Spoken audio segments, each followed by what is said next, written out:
Betting is a popular and, as a rule, meaningless activity, which all drunks like to indulge in, arguing that they will be able to pronounce the whole alphabet with a burp.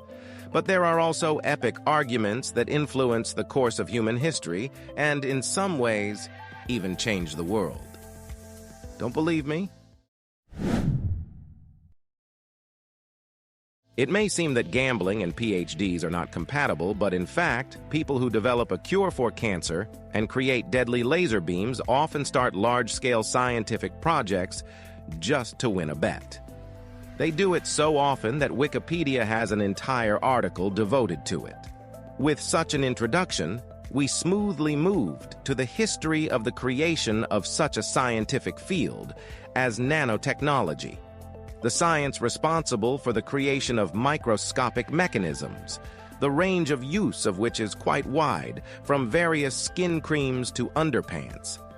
In 1959, physicist Richard Feynman, chatting with a friend about all sorts of scientific gizmos and cases, described a fantastic future in which scientists would be able to reduce computers, medical equipment, and other large things to minuscule sizes.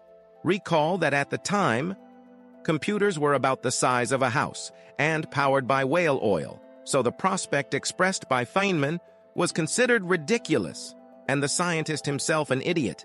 Feynman decided to challenge the scientific community using not intelligence, but money. He made a bet that if someone could create a working motor that was no more than 1/64th of an inch long on one side, which is about the size of a grain of salt, he would pay a huge sum of money, $8,000.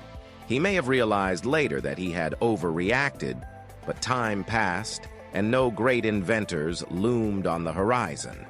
It took more than 6 months when one Bill McClellan, using intricate scientific equipment, a micro-tweezers and a toothpick, was able to build a motor that met the scientists' requirements. The motor made 2,000 revolutions per minute, weighed 250 micrograms, and was smaller than a pinhead and consisted of 13 parts. Although Feynman was disappointed with the result, he kept his promise. He expected that the creation of this kind of motor would lead to a new technological breakthrough, but the man who won the bet was just a guy with his hands where they belonged, and he made a good living out of it, having absolutely nothing to do with science. Still, the bet spurred scientists to take the creation of functional microfabrics more seriously. Already in 1980, Kim Eric Drexler popularized the idea and founded the whole field of molecular nanotechnology, and thanked Feynman for his inspiration.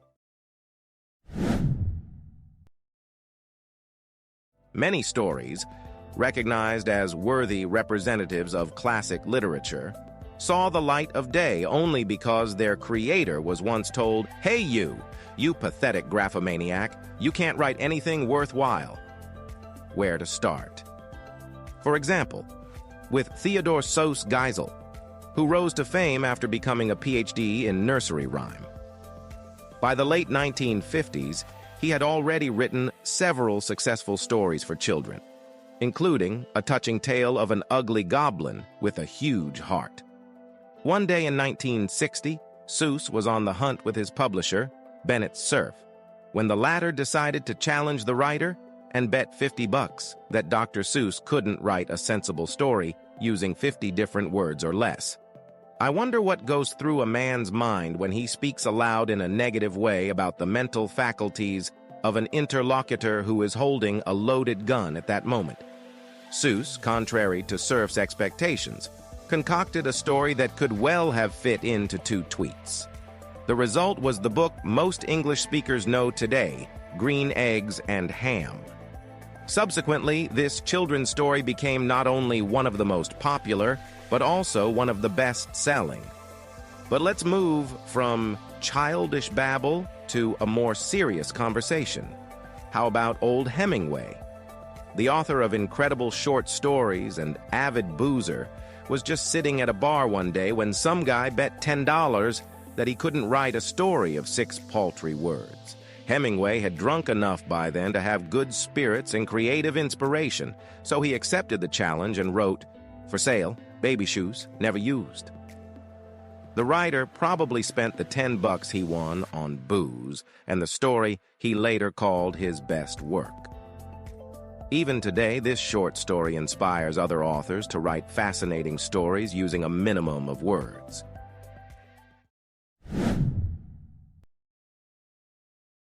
You're probably aware that the original Star Wars trilogy was literally molded on the fly, as almost all of George Lucas's original ideas and designs were sent to the furnace.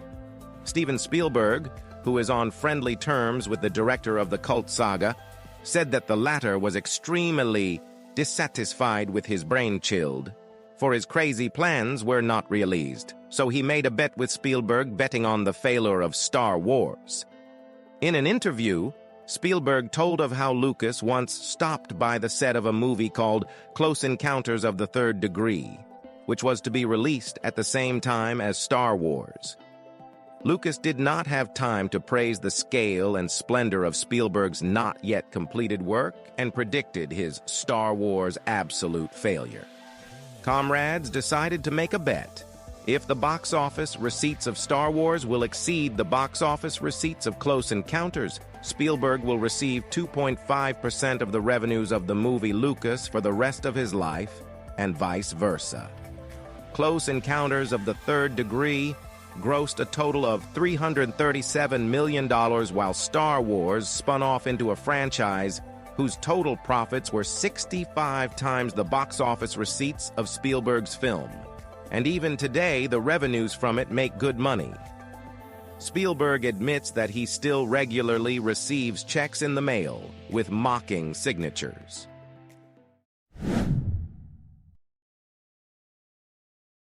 After the end of the War of Independence, the feud between Old England and the New World lasted a century. By the 1870s, the states had managed to take part in 2 wars against Britain, and those in return openly supported the Confederacy during the Civil War, effectively advocating and cheering for the possible prospect of a U.S. collapse. So it's not hard to imagine what nasty things American politicians and newspapers like to pour on the heads of the British. But there was a Yankee named Gilbert Bates who decided that such an attitude was a relic of barbarism, behavior unworthy of civilized people. In 1872, he made a bet $100 against $1,000 that he would walk more than 480 kilometers from the Scottish border to London dressed in an American military uniform and holding in his hand a 2-meter American flag. Bates's friends dissuaded him from the idea and predicted a disaster akin to a soccer riot. But in the end, they had to admit they were wrong, because Bates not only made it through without any problems, but along the way, he met many helpful and kind people who provided him with shelter and food. Bates was constantly surrounded by crowds of people eager to shake his hand and show their respect for his country. When Bates arrived in London, the British threw a feast for him, where the Star-Spangled Flag was raised next to the Union Jack. After that, American politicians and newspapers that tried to start a war between the Americans and the British had to shut up. And Bates himself refused to give up the honestly won $1,000, for he declared that the affair was more than a matter of money.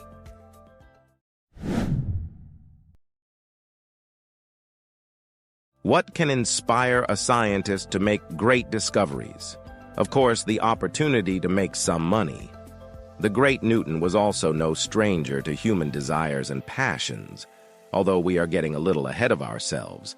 In 1683, a certain Christopher Wren, talking to an astronomer, asked a question to ask why the planets move in elliptical orbits instead of moving in a circle.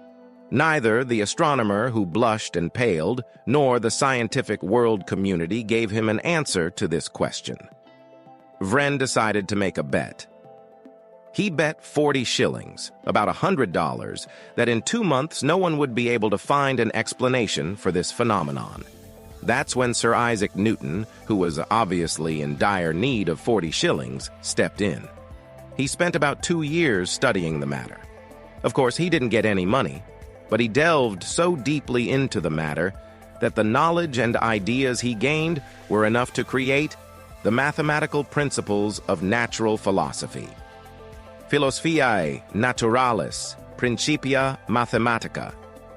The book became one of the greatest and most influential scientific works of all time. Newton's famous 3 laws are described precisely in his beginnings, along with countless other theories underlying physics. If one smart guy hadn't decided to make a bet, there might not be the physics we know today. Oh, and by the way, Johannes Kepler, who first noted that the planets move in elliptical orbits, and who thus indirectly gave rise to Newton's work, only made this discovery because he made a bet with a colleague that he could determine the orbits of the planets in 8 days. He actually took 8 years to do this, but on the other hand, we have said that scientists are masters of making bets, not of winning them.